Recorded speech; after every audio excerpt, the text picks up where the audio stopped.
Hello everyone and welcome to Club Reaction to Rangers 3, Celtic 0. It was about time. I am Scott Carney and I'm with Ali Pearson.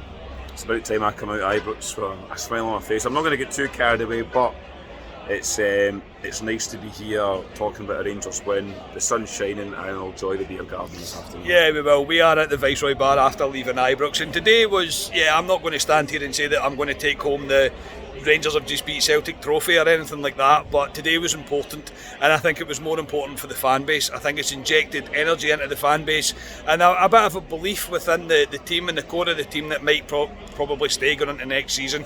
I thought Rangers were great in points today. I thought there are certain elements of the attacking line, I'll say nicely, that need addressed, but apart from that there's definitely a few shining lights to come from today. The starting lineup raised a few eyebrows. It raised my eyebrows especially. With Lundstrom, Jack, Raskin and Cantwell all playing within the midfield. The back four is as we expected, but the front two are Matondo and Sakala. Ali, it was maybe not a weird team.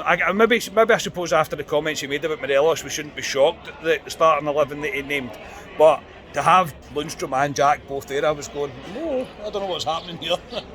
Yeah, I'm always of the opinion you have one or the other. It's either Jack or it's either Lundstrom. To see the two of them, see, thinking about it, I wasn't too surprised. It kind of shores the midfield up a wee bit. Yeah. Ryan Jack frees Raskin a wee bit as well.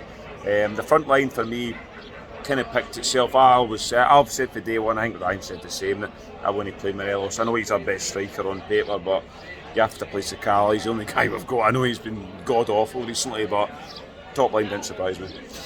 Yeah, I was annoyed by it. You'll all know why that he's watched this. I was annoyed by it. But anyway, into the game itself, I thought Rangers started brilliantly. I really did. I thought we put pressure on from the start. We were putting pressure on to Celtic and we really stopped them really getting anything going. And we rightfully took the lead. I thought a shot from Lundstrom outside the box was saved by Hart. It came out of Cantwell and Cantwell puts his ahead. And Ali, I thought at that point, we did deserve that. Deserved it. I thought we'd come out of traps brilliantly. A much changed Celtic team, so let's not get too carried away. They did. Yeah, it's true. They were missing Carter Vickers, the boy Johnson. They kind of changed their top three. Their midfield was as it was probably, but we need to play what's in front of us. As you say, if you don't buy a ticket for the lottery, you can't win it. Mm-hmm. John Lundstrom shoots, pies out by Joe Hart. A great finish by Cantwell, alive right through his legs, and it's more than we deserve, to be honest, the first 10 minutes. Yeah, I thought so as well. I thought it was particularly good. I thought the way we started was great. Into the half after we'd scored, I thought we had. I should flip the camera around and show the owner of the Viceroy now, who's trying to put me off while I'm doing a podcast. Scott, remember? You remember? He owes us. I actually owes us around. You do owe us around. I ain't him around. Yeah, plastic. Sorry, mate. But after we'd scored, I thought we kind of dropped back a little bit and we almost took a breath, I thought, and Celtic did have a very good chance, mate. Should score. Also, because it was close at the post. I thought after we scored, we stopped doing all the good things, and it's typical Rangers. We score a goal, nearly concede instantly. After that, I thought Celtic. I'll be honest, I think Celtic controlled most of the game after that, without really doing much. The first half, especially. The boy O had a good chance. He probably should score. A couple of wee half chances, but that was it. But I thought they controlled most of the ball. I think we were trying to nick it with the pace of Sakala and Matondo up front to try and hit them on the break. But yeah, for 15 minutes after we scored, I thought Celtic controlled the game, if I'm being honest. Yeah, I think the possession-wise, I think they controlled kind of the majority of the first half. But again, it was us that took we scored the next goal, and this one. We'd been wasteful from a corner just previously before. First man. Your first man, James Tavernier, got a roasting for it from the Ibrox crowd, there's no doubt about it. The first one they took went a wee bit too deep, but it was still a better corner. But the second one that came in, John Shooter was there to meet his head. I initially thought it was an own goal because of the way that it happened, but after seeing it back on the replay, John Shooter does very, very well here to get this goal. And Ali, 2-0. Us scoring 2, maybe a tiny bit against the run of play, but however, Celtic weren't doing very much apart from that one chance we spoke about. Yeah, I was the same. Rangers don't score for corners, no, we especially don't. things like this. And I think the Rangers fans could have stood for them. I thought it was an own goal too. And I've seen it back. Great header by John Shooter, and that's what he's all about, John Shooter. I think he's a no-nonsense defender who can still play with the ball at his feet, but in an opposition box, he's a threat. Goldson balloons a lot of balls over the top when he's there. Souttar's a threat. Brilliant. I'll be honest, Carney, I was saying to you, did we deserve 2-0 at half time? Maybe not, but we deserve to at least lead the game. I agree. But at the same time, you look back at a lot of these old firms, we've not had the rub of the green at times, and I thought we did in this game. Yeah, I thought we did as well. Quick word on the referee before we go any further. Oh, God. Horrific. Honestly, horrific. And Stephen McLean. It's just, there was decisions made today by the referee that I honestly can't understand how he's came to that conclusion. He was shocking. It's the last I'll mention him, but he was absolutely terrible. And it shows you it's not sour grapes as well, because we won today, and I'm still saying how bad the referee was. At half time, mate, I think me and you kind of both didn't know how to feel. I was like, this is a bit surreal, isn't it? This is a bit surreal, not used to it. But I expected changes, because I thought Matondo and Sakala offered nothing in that first half. I really thought that both of them were very, very, very poor, and I expected changes to come. It didn't come, mate. We started with the same team that started the match into the second half.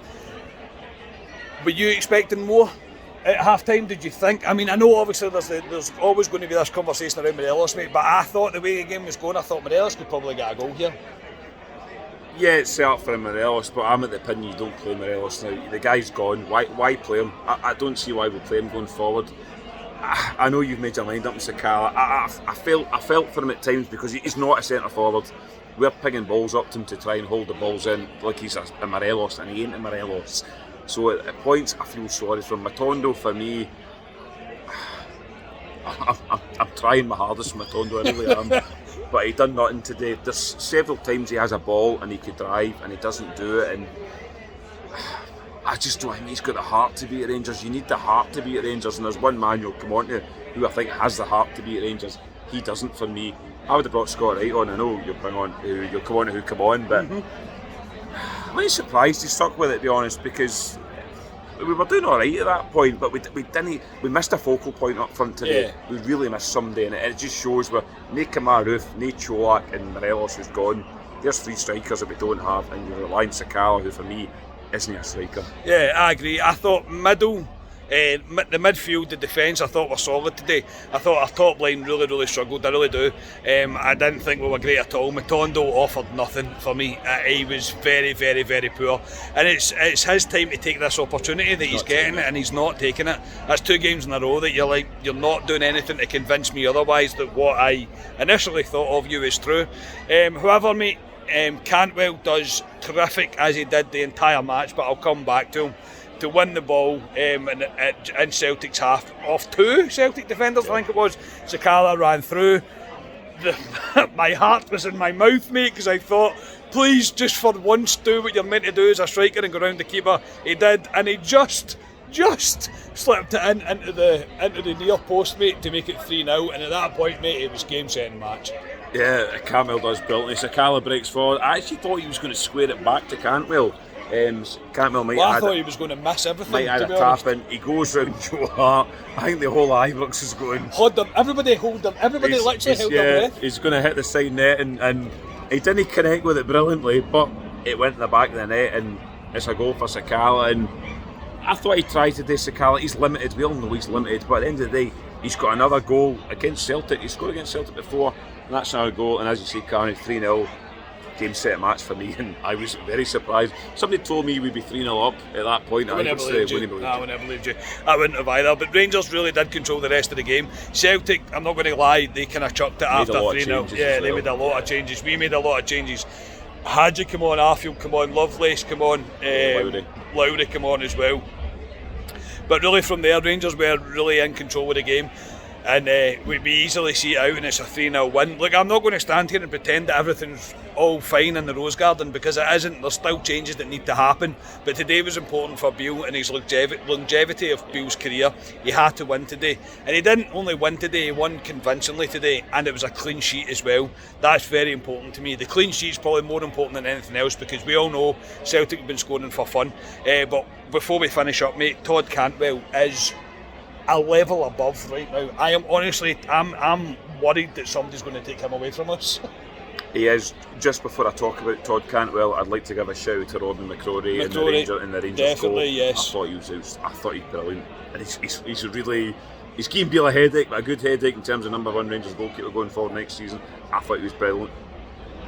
Off his line all the time, reads the play well. But a keeper that comes off his line, I know, honestly, we're not used to it. Not used to it. But Todd Cantwell, Rolls Royce, he looked like a boy that went in that park today, determined to win for Rangers. And that's what we need, guys with desire.